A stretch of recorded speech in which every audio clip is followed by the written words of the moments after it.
Sure, welcome to the program. Thank you. How did you get into theater? Well, I couldn't say it came in the front door, but Well, some people that's exactly true, but well, actually, for this theater, yeah. it is kind of how I got here. After retirement, we moved out here. First time I was in the theater, I came in the front door to see a play at Christmas time. Okay, which was? What did you see? I don't recall. It was, Okay. A while back. It was fun. Yeah. It was a while back, like 6, 7 years ago. I don't Okay. recall what it was. But what I do recall was the director saying, we have open auditions and it's open to everybody. Mm-hmm. So after watching the play and some of the smaller parts, and I mad at me to do so, but I said, well, I can do that. Right. And so I always kind of back my mind, had in mind that maybe I might want to do that. Being a father first or whatever, I didn't feel I had time while working to develop extra interest. So I killed Susan. I was going to do my wife, and I was going to do that sometime. And a year went by, and I didn't do it. One day, she noticed in the paper that Crichton's having auditions for something. She said, "Why don't you go down?" And I thought, well, yeah, maybe I will. And I did put off a couple of them, I guess. You know, you know in your mind that if I always say I could do it and never audition, then you're always right. That's right.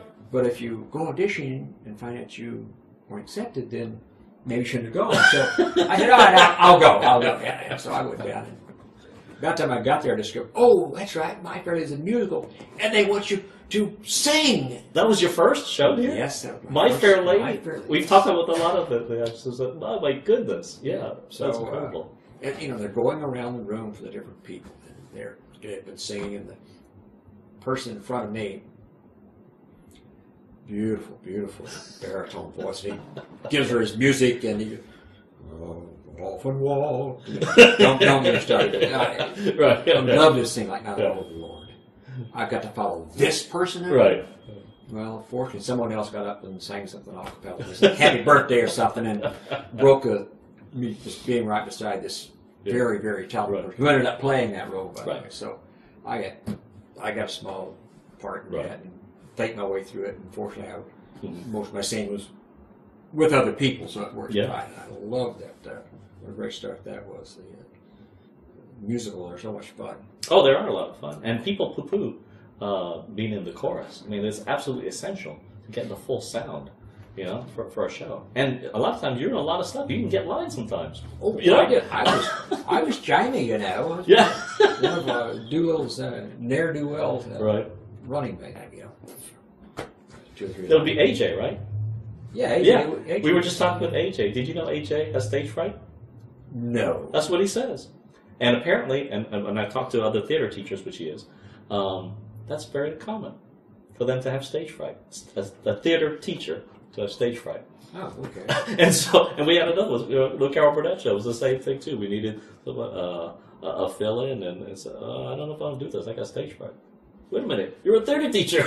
I've heard that a lot of people say that a number of actors are really shy people, and the way they're able to do it is because it's not them, it's the character. Yes. So, do you treat it that way or no? No, I'm just a character anyhow. Basically, I recall one of the fun things we did in My Fair Lady was there was a line where I'm trying to remember who was it that played the other professor, the one who made the bet with but anyhow. Yeah. He had an East Texas accent. Okay. And I mean, was it Jim Hefner? Jim Hefner. Yes. Yeah. So the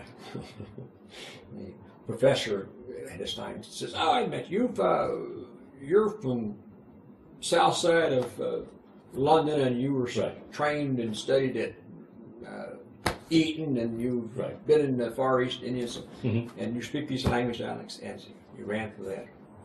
One night I whispered in this guy's ear and said, "Why don't you just tell him that you're also been in East Texas?" So we're having a serious production, trying to get things right, and he did that, and Hefner broke up, and everybody broke up. It just seemed to fit. But that was tough first show. That was first show. That was a great show. Came in the front door. After that, I learned where the back door was. I can't remember if that was Carolyn's first musical here. Oh, She was in that as She well. was in that. I think that might have been Maryland's. I have to remember. Marilyn Wellen? Yes. I know she was in there too. John Fees was in there. There's a lot of folks that I don't remember I that were in there. Yeah. I saw Marilyn last night. She came to the current thing, unfortunately. Yes. Yeah. Was what, on Golden Pond? Right. At Playhouse 1960? Yes. One of the there's been a few plays in between, and one of the things, kind of back chronologically, is I'm in My Fair Lady, and I'm looking at the bios of people. And Yes. There's the musician is the guy who's director of the band that's hidden Right. under the stage. Right. So he's teaches music and Right. trained in the theater arts, and Right. some of these people came down. Someone actually paid them a time or two to be in Right. things, and they studied it.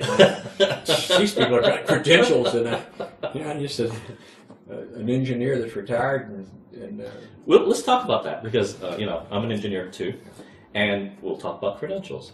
The first lesson I ever learned was that credentials of themselves don't mean too much, and the reason for that is I'm looking over a bunch of CVs for people to do work for me. They look pretty impressive. This is pretty good, and then you get the real person, and you're going, "What? No, what?" So I understand a lot more. I didn't like it, but I understand a lot more why companies and employers try people out. Their first year is really a big trial. Not just what you know, but how well you work together, how well you're able to turn out deliverables on time, that kind of thing. How well you represent So let's go to it. What do you do in real life? well, Well, you used to do in real life, because you still do it. Yeah, yes, I do. Spent my last 20 years as a process safety engineer. Yes. And I was telling a friend of mine that I invited to come to see the current play. Right. He said, "I didn't know you were doing that. That's a big thing." I said, "Well, I acted like I could conduct meetings and I knew what I was talking about, Right. and so." I've been acting for years, Paul. Right. You should know that. But I like doing the process safety, and I'm one of the people that my ears perk up when there's a plant that's gone boom or something. Right. Did we work on that one? Uh-oh. Because Right. none of them I've ever worked on had anything to do with has actually had a problem. And you end up with a different team of people looking at a different plant, and then if you can make it safe and you never hear about it again, you know you've done a good job. Right. And that's I like to take the group and get the team dynamics going, and we all get aggravated at the project manager who comes in after you're expected to be having a meeting to last maybe several days or sometimes a week, Right. depending on the size of it. Right. You just got the ground rules down on a few things, and you're Right. half a day into it, probably, my gosh, this is all you've got done. You'll never get through it. You don't understand the way this works. Just be patient. So you do HAZOP? Do you coordinate them, or do you actually participate in them? Well, you also participate, obviously. I've done some coordinating. I'm a HAZOP leader. HAZOP leader, yeah. I've actually had a few people in say, and I was always worried about this when I came in. I said, but you made it interesting. And I tell them along the way, I said, we're going to try to laugh. Right. Because yes, it may not be rocket science, maybe close to it. Sometimes you get into the details of it, but it doesn't mean we can't seal the humor in something every now and then. And we'll try to hold our war stories down. That's what I do. And so now every now and then, the guy I'm contracting with may call me too much. Too much? Well, he wanted me to do a 5-week study over at Motiva in Port Arthur. Right. And it's nothing against Port Arthur, but I want to be in. So would you drive down there or stay down there for 5 weeks? I would stay down. Well, I'd stay down and come on the Right. weekend. Right. And they've done that. Don't want to do it anymore. Now, if you wanted me to go to Paris for a 5-week study, I'm down for that. So's the wife. So have you got Susan on stage ever? She's on stage and on Golden Pond. Is she? Well, great. I've got a picture. We have another picture sitting. Oh, there. she's. I took a picture. She and her brother. I put her. I finally got you on stage. On stage, but you never commits her to get on stage. No. Why not? Well, It's not her bag. She's a little timid. She said doesn't want to commit the time to it. I said, well, you know, if you don't have a big role, you know, she doesn't. But I keep her busy when I have something because she will. I get her to read lines. You run lines, yes. Well, I'll record them. Yes. And put them in there. Yeah. And we sometimes we have to re-record them because I messed up the recording or something like that. Hmm. And she's gotten so that she was after the second or third read through, she can get a little emphasis in her voice and a little characterization, which is good, you know. Yes. But she's got an innate ability there that she doesn't realize she has. Does she give you tips on your acting? I ask her at times, I said, you know, how did this look? Right. How did this play? What did you, as an audience member, think about it? Which is what a director is. Right. They see things and they're trying, but they're seeing it from a lot of different angles. Sure. And they're really good. Whereas, you know, how did I learn? Every time I watch TV show, movies, real life, I was trying to study people and how they do things. Sure. What it means, because I think we're all students of life. Absolutely. You can reflect that if you don't sit around and just passively observe, but you actively observe, and there's a lot to be learned from life. Absolutely. Well, you know, both of us have been around the block, maybe a little more than you would, but still. Some blocks are bigger than that. That's right. And those observations are precious, right? You see somebody, and you see, you know, someone, whether it's real, on TV, whatever, and you go, I might be able to use that. Well, I like to watch sometimes the people in the background of the big scenes. And what are they doing? They're actually doing something. They're extras in the What's movie. their motivation? Just they're not just sitting there waiting for their lines on camera. They're actually, you notice the other people. Since that's where I've been most of the time, is in the background. So, well, I've got to be really doing something. Like if we're in the background, we're supposed to be having a conversation. Instead of just sitting here taking up space, we should be opening our mouth. You know, that's one of the hardest things to do is to be on stage and open your mouth and not have anything come out. Your lips dry out real quick. Your throat. So. Interesting. So after My Fair Lady, what was your next show? So Susan, actually, then I got a little role in Arching the Middle Lace. Okay. But it was right behind that, and I begged out real quick. Okay. And I wish I hadn't, because I really would like to have been in that. So the next one was Daddy's Dying. Okay. And I got the title role, which is one of the smaller roles since he dies fairly quickly, but that was Don Hampton directing. Yes. And boy, all of the people in that, what a group of characters. Everyone very skilled. I learned a lot from Don and others. And, so that was next, and I really enjoyed that. Because I got to use my voice a little bit. It was fun.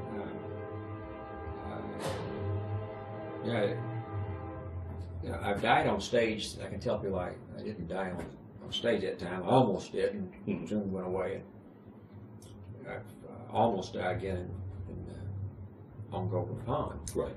But you're telling people that I've died on stage before, but I wasn't supposed to. Actors say, don't watch the movie. They've done a movie of it. Said you don't. Right. Well, it's because they've added some things. But so I kind of like to look at them a little bit to see if, I want to do it just the way they did. But you get some ideas of a feel for it. Right. So I rented that movie. And it was 2 stars out of 4 or 5. It wasn't the best. And by comparison to the play, they cut a lot of Daddy out of the movie, so it was he was hardly in it at all. Wow. Actually, so there's something to be gained from it, something to say.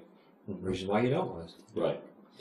So those 2 shows, you hadn't done in any other places, right? You hadn't acted. It was just the Crighton at that time, right? At that time, it's Crighton, which comes back to Harvey, which was directed here by Sam Martinez, and he and the set director came up with wanting to do it as the original movie. Right. Of course, it was on the stage first, but the movie is a black and white movie. Right. So we recreated black and white, and that was people didn't even notice it until about I always call halftime, but intermission. Right. So you say, oh, wait a minute. Everything's black and white. Even the flowers were black and white. And if you showed up on stage during rehearsal, and particularly after we got into dress rehearsal, you can't wear that. That's got color in it. That's gone. Right. We spray painted a lot of things. That's fun to see. Was that the largest role you ever had when you did Harvey? When I got to, yes, Harvey was. Because that was, I mean, a pretty good line load. For the 70 pages, did you have half or more? Yeah, I think there weren't very many pages for I wasn't there, but I tell you what, a number of the people I was on there with, it was just absolute delight to work with and what you learn from them. Yeah. You were talking about characters in the background and so forth.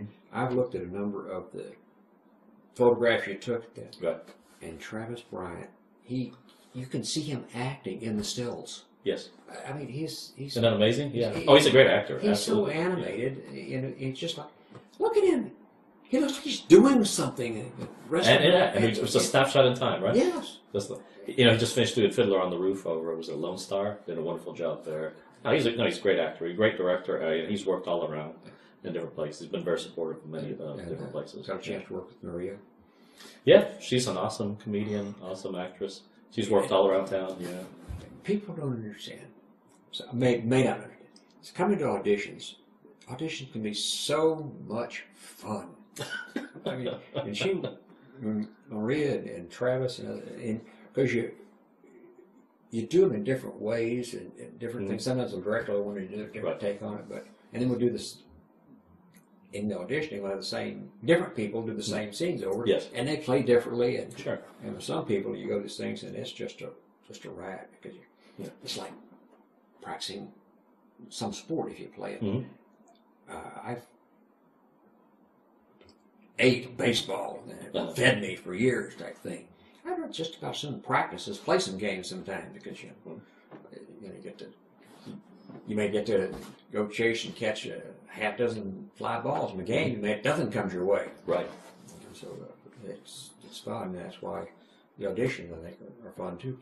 She did that repetitiveness and different people, and I wish I'd done it like that. But that's auditioning's fun. On Golden Pond, right? And the heavy line load. When I got heavy line loads, I've got. Right before I go on, I've reviewed hopefully what's going to be there. Sure. When I was off and on the stage in Harvey, I'd have my chance to look at what I was going to have to say the next time out there, and wonder what I was going to forget this time. It's just something different than last time. But on Golden Pond, there's a section where I've got a newspaper. And don't tell anybody, but I'm reviewing the lines in there. I may be up and down, but I get a chance to. It's funny you mentioned that. I mean, we just finished talking to Melody, and she now has the record, at least the people that I know, for the amount of warning she was given before she had to go on stage. So she said, warning, meaning 3 hours before, Amy calls her up on one of the Bravo Company shows, Forever After, and says, we lost our actress, I need you to do it. So that's exactly what she did. She did what you did. She put the book, because her character normally would be reading a book, but it was her lines. And she did so well, I didn't know she was reading out of the book. Usually you can tell when people are reading, okay? I couldn't tell that she was reading out of the book. She did it that well. I guess she could glance at it and memorize it, because she says, yes, photographic type memory. And then she just delivered it. I mean, she's got the points right there. You know the basic stuff. And sometimes it's just a couple words to get you through. And when you're supposed to be reading, it helps sometimes to don't just. I'm reading the newspaper and you say, "Oh, the line's over here." Right. That's not it. You're reading something. Hey, here's one. Let me read this to you. You got to stick your head down there and read. Because that's what you would really do. Yeah. Yeah. But, that's amazing. Other roles that you haven't done yet you'd like to do? Yes, there are, and some I'll not be able to do. Right. I would like to play Atticus in To Kill a Mockingbird, but I'm too old for Atticus. I couldn't very well have a 10-year-old child. Right. So, but Atticus is such a strong character and what he stands for and represents. That was the role I would like to do. Mm-hmm. So you like to be able to take something and when I say something, it's like, I know the play's been done before, right? And there's a script, and so you're not creating a script. No. But different people will take that and a different team and create telling the story in such a way that it reaches out in the audience and touches people. You hope that it does. Yes. Whether you touch them emotionally and they feel something, say, yes, I'd like to be moved, or I want to feel some way about it, or you make them laugh. Mm-hmm. And you just want to entertain. You want to entertain them, but at the same time you want to maybe leave them with something that they remember, that different people all belong. Mm-hmm. I think we were just talking about with Carolyn that she kind of limits. There are some roles that she'll never get. It says.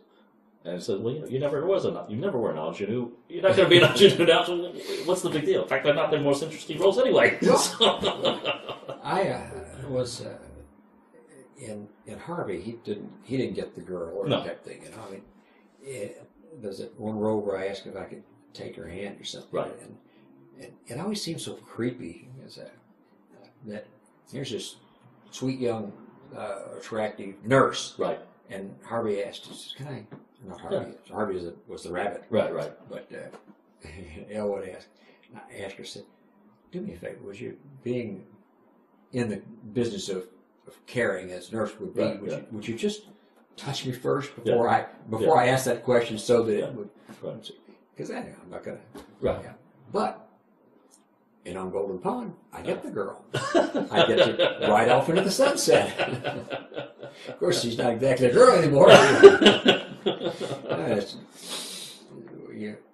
I remember the feeling I got from giving someone a good presentation to make them think and remember. And so after Daddy's dying, I would play the man who had a stroke and was going to end up dying. So I was asked to carry my hand like someone might if they'd been left with a little infirm from that. And one of the patrons, in greeting the actors after the show, stopped by and he said, reached out his left hand he said, "I like what you did." Said, you made me feel that or something. And I looked, and he, bless his heart, his right hand was maimed? Well, it was a result of apparently a stroke which he overcome. Sometimes it will leave a person with a limp hand or something. Anyhow, I was able to make him remember and feel something, and he said it in a very nice way. It wasn't I didn't like what you did, right. So that was nice to be able to get that reach out and touch someone. What shows do you like to watch when you have time off? Doesn't sound like you have much time off, but yeah. Do you have any favorite actors? I am. I cannot not watch Guns N' Navarone. Really? Yeah, I know it's an old one. Some people probably never heard of it, but I can. If it should be on all of the classics or something, right. I mean, wherever the scene is, I know exactly what happened before and what's going to happen, but I can't not stop and watch it. So what is it about Guns N' Navarone for you?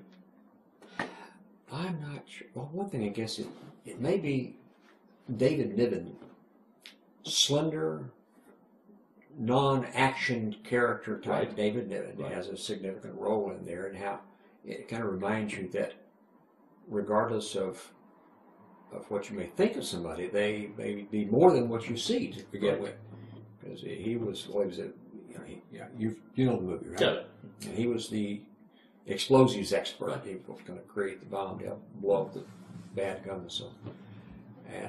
And the line that Gregory Peck gives to him when he David Niven comes sniveling in that, they stole all the stuff.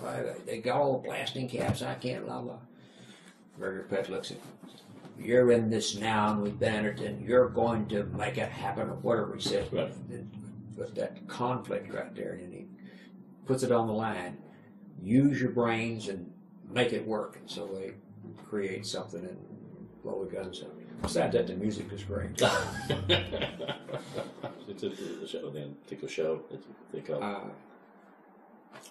Pay it forward. Pay it forward, really? Yes. And my favorite actress is in that one.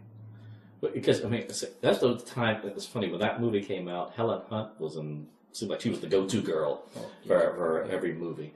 The kid actually was the go-to kid. I can't remember his name either.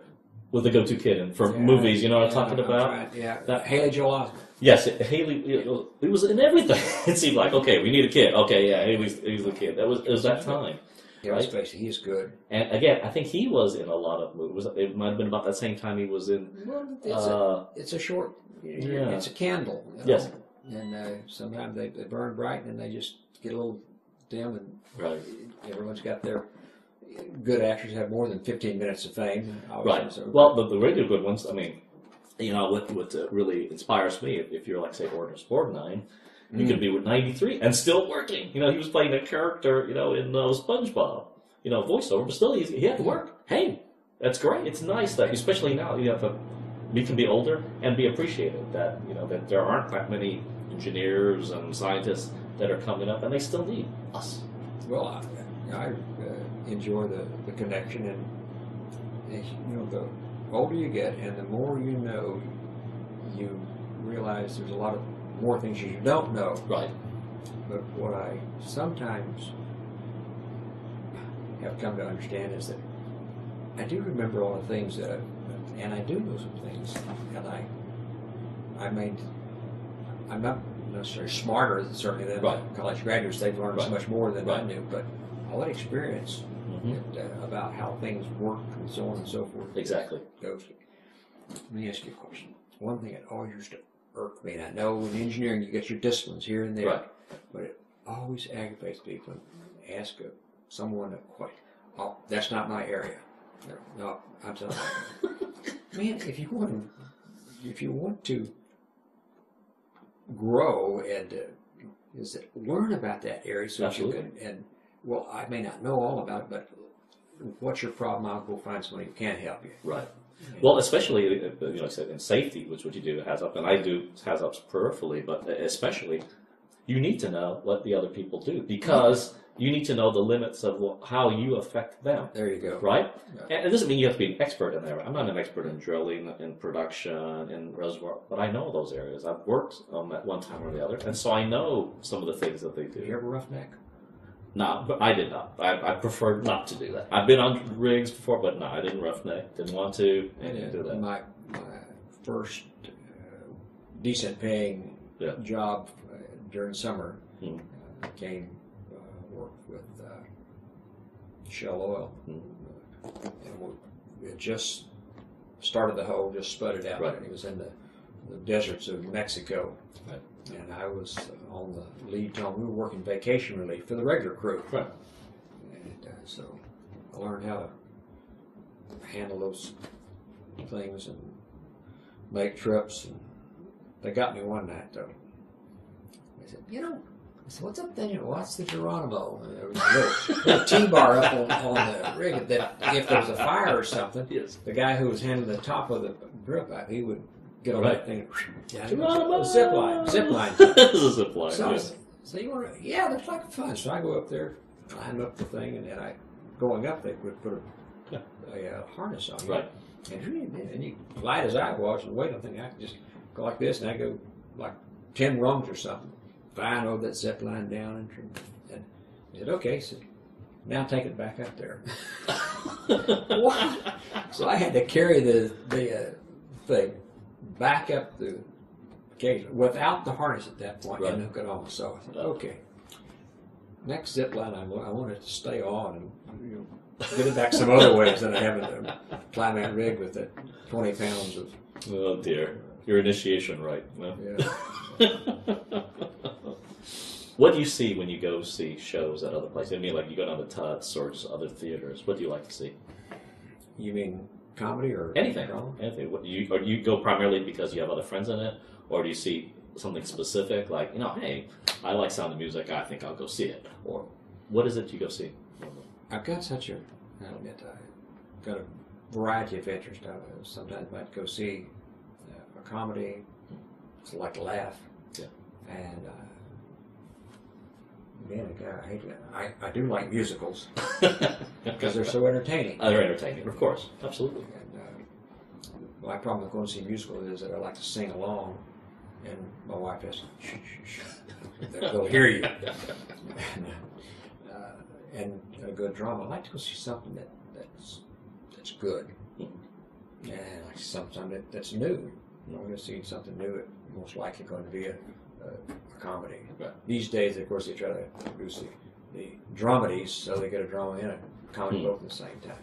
But life is like that, isn't it? Sometimes there's Life's like that. Yeah, drama. There's usually some comedy. Comedy. There's usually some drama. Absolutely. of course, we know on or off stage. That's right. All the drama may be backstage. Yeah, but it's still there. Believe it or not. And these days, I have developed enough friends that you can be going every weekend to see a different friend. You could, yeah, absolutely. Places, absolutely.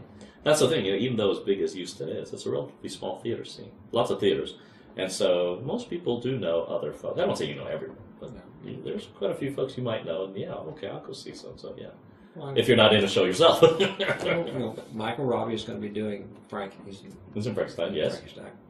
And we know that Megan Nix and Meredith Zaritsky, yes, both of them are from Let Me a Tenor. Yeah. And I can't keep, and Sam Martinez is in something. And yeah, he just got in something, yeah. And a number of people just here and there I keep track of. So. There's usually people all around doing something. Yeah, we just have a hard time keeping up. We can't keep up, yeah. And I like that. To be able to go to the theater and to sit back and be entertained, you I know that person. You get to meet and greet them and tell them how well they did, how you enjoyed it. I got to look at my Facebook friends, and over half of my people I know on there, not just from the church or the neighborhood and so forth, they're friends I've made here in the theater. They're not. People have an idea that people in the theater are all artsy and just weird and so forth. Of course, people told me I was weird also. It's amazing the number of people that have some engineering background or lawyers or different things. Those are the interesting stories because that backstory, what they actually do, they can sometimes bring to their roles. And then sometimes it is pure escapism. I want to do something completely different, too. But sometimes and those backstories, sometimes you can color what people bring to characters. That one is cool, and it's like I said, it's just neat that everyone has these different backgrounds, but we all have these common interests, which happen to be shows, acting, whatever, musicals. There's this one scene on Golden Pond where my character is explaining why we became running back from not having picked any strawberries or whatever they were. Right. And it's the defining moment of the fact that this character is having a little problem remembering things. But it gives me the opportunity to shift from straight face and so forth into being vulnerable and frightened. And somehow, and then his wife says how she's going to support him and do things, and after lunch she's going to go back with him and walk the same thing they've done 1,000 times. But last night between the two of us, I apparently said in such a way that I touched her, and then she came and she had tears in her eyes as sitting her on stage. I mean, these weren't I'm going to do this or right. I mean, she was. You made a connection. There was a moment, and that really touched her. Wow. I had. She was giving me one, and I don't know if I had one, but anyhow. So you're lined up. but you can do that, and you get in the moment, and if the audience didn't feel that, and I think they did, based on some comments later, it was. And that's what you want to do is to say that we all have to face that point. It's the transitions that go on in plays or anything like that. But I don't want to talk about that one all the time because. It's worthwhile. That's the situation we're in. Absolutely, it's important. I mean, there's been a lot of things. I mean, you were in Annie as well here. You just finished doing Christmas Story. You know, I mean, like I said, you start to build this resume, if you will. All these shows, they start to kind of blend one together. Like, I did that, yeah. We're making a little collection of pictures and Sure. the handbills, and, Yeah. or the playbills. Yeah. And put them on the wall, and we're having to redo it because I thought I was through, and now You're not through. Added a couple. You've got so things much and stuff, you know. Amazing friends that you can make it in the community. That's the acting community. So one of the things that is a part of the story on Golden Pond Mhm. is reconnecting. sure. Mm-hmm. And there are so many people in life that have a son or a daughter, or maybe a father or mother from whom you're a little distant. Disconnected? Yes, distant. Yes. And for whatever reason you don't realize it. And this play has that transition of how the distance between father and daughter, Mm-hmm. and she begins to realize that he's not going to be around forever, and Right. she would really like to be friends with him, whatever. Right. Didn't think he cared, and mother has to slap her once and tell her that old SOB that you've heard is my husband, Yeah. and he does care for you. Yeah. And, wake up. And he's, how long do you think it's? And there, that story comes forward that it's never too late to Right. try to Mhm. reconnect and so on. And we hope that people will leave it and go home and call their kids or their dad or Sure. whatever, somebody at home and say, hey, how you doing? So, It's kind of interesting, the best of theater certainly can educate and certainly it can touch us, and every now and then there's a moment, whether it's film or stage, that really touches you and forces you to do something. And I think on Golden Pond is certainly that kind of play too. A play that touches people in the doors. Yeah, maybe there is that relationship. Maybe I need to forgive someone. Yeah, maybe it's not just a son or daughter or something like that one, but someone that I haven't talked to in a long time. Yeah, maybe it's time to reconnect. And it's what it's about. It's about connecting. And people come to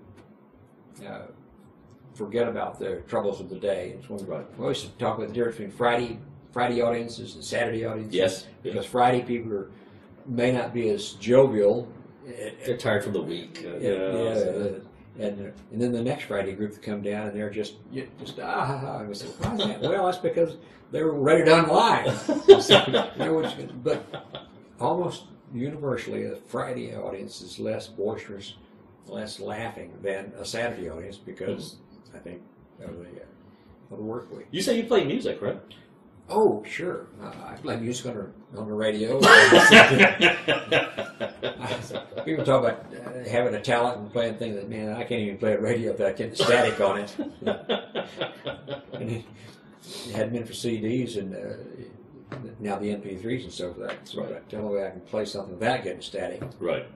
If I want an MP3 player that I recorded some things on or talking about, recording things with Susan. Right.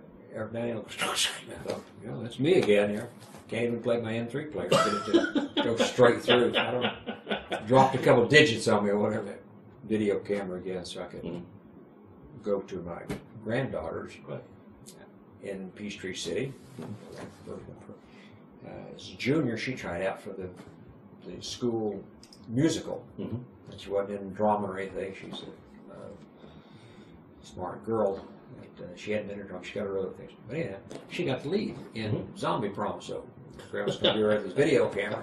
I shooting the bootleg copy here and there. I didn't do it all. So I was anyhow, trying to make a long story short. It's usually too late for that when you make that statement.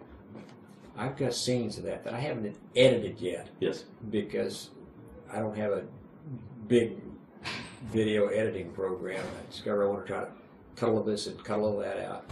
Adobe Premiere Elements is a good place to start. That's what I started with. And now I use Adobe Premiere. But you paid for that. But Adobe Premiere Elements is not that expensive. You can get the sweet Photoshop elements and Premiere Elements for like $130. And if you just want an individual, probably $60. Okay. Thinking I was trying to run it and clip it and cut it. Right. And I sent her one of her scenes, the early ones, and put it up on YouTube and so on. Got that going. And they're still waiting for the other scenes. That the other grandmother said, "Do you still have that? We'd like to say." Yeah, I'll get to it. I'll get to it. All the things we could. I've got so much home video for the last 4 years. I'm still working on our Italy video from 4 years ago that I haven't edited yet. I'm just. It's like I'm behind. Where'd you go in Italy? Oh, everywhere. We did this. This is kind of interesting. Recently, I say recently, the last 5 to 10 years, we started taking what we would call vacations with friends. And you have to be, of course, extremely compatible, otherwise you annoy the hell out of each other, right? Yes. So a friend of ours, their daughter, who's graduating high school, wanted to go to Italy. Fine, you know what? We'll give you a ticket to go to Italy. Can I be your friend? Well, economy, okay? Next thing you know, the whole family wants to go. Oh. All right. You know what? I think we want to go too. So both of our families went, which was great because my son got to go with their son, the same age, and so all of us went, and we did one of the tours of our Christmas time. So we went all the usual places, but then we went to Capri, went to Sorrento, we went to Florence. Well, what I was going to say is that one of the interesting stories they had, speaking of Italy, reminds me that when Susan and I were fortunate enough to be working in England. And it was one of the times when it started with the project manager came in on Thursday and said, "We'd like you to be there Monday." So I ended up going, and he said, "If you do this, I'll let you take your wife." I said, "Great." So I ended up there without a work visa. I've been there about 2 months, and he came over from Houston and says, "Have you been out of the country yet?" I said, "No." And he said, "You need to get out of the country so we won't get in trouble for you're not having a work visa." Okay. Fine. He said, "On company money, why don't you go someplace for the weekend?" I called Susan up on the phone, and I says, "Babe, you're not going to believe this, but we need to get out of town." I said, "What?" Anyhow, she had a difficult time convincing her that the company was going to send us someplace. I said, "Find someplace to go for the weekend on a continent or someplace." So she said, "Oh, are you kidding me?" I said, "No, I'm serious." So she called me back a little later and she says, "I'm sorry." So the best I could do was Venice. Venice ain't bad. Venice ain't bad. So we, on the company's nickel, we fly to Venice. And the reason is the best she could do is because it happened to be a school holiday weekend, and they were a lot of things nearby. Paris was booked. We had to drive from northeast England, Darlington, where we were, over to Manchester, someplace halfway across England, to catch a plane to get to Venice. Oh my goodness! and then we flew back over there and then drove halfway back. So we went out of the country, and it's funny. Other than really enjoying the weekend in July, and was we came back in, it was like 11 o'clock at night. We could burn every minute we could to stay as long as we could in Italy and Venice. Come back as late as we could so we could get home and barely get over. Well, here it was, not exactly crowded at the airport that time of night, and the guy at the passport thing, I'll just go on through and said, no, stamp my Please passport. Stamp I it. need stamps to prove that I was out of the country. Please stamp it. Anyway. I know that because the first time we went to Italy, they wouldn't stamp our passport. They didn't care. So, no, we want the stamp. You just wait us on. All right. Can I ask the question? We ask everyone, if heaven exists, what do you want God to say when you get to the pearly gates? Are you here already? You know what? We're doing Harvey right now. You want to be Elwood again or nah? No, this time I want to be Harvey. I want to be Harvey. Gerald, thanks for being with us. It's my pleasure.